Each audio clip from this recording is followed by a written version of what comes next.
First, you're watching Color 10 News at 10. This particular issue about concentrated animal feeding operations, the state of Missouri actually already has the most lax regulations, and the idea that we're going to cut off a community from being able to make sure it has clean air and water is a little bit over the top.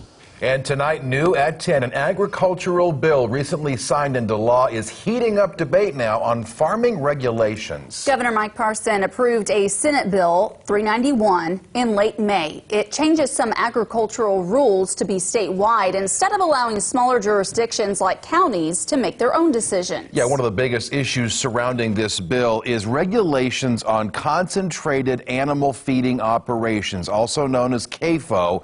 Color 10's Francis Lynn is here with this report tonight. Francis? Yeah, David and Heather, so I spoke to both the Missouri Farm Bureau and local farmers.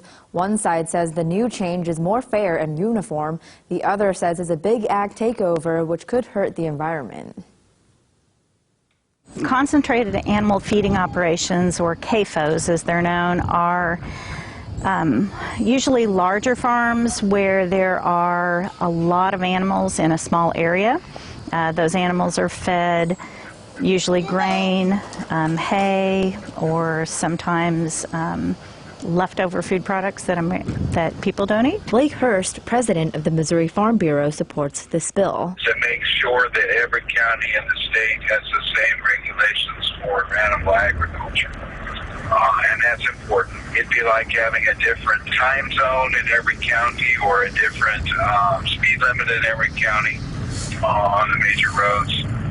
It's just important to have sort of uniform regulations that they can understand and are science-based. Everybody knows what the rules are. However, we spoke to a group that seeks to preserve family farms and protect environmental integrity of Missouri land. State regulations are very, very, very lax. You can spread 50 feet.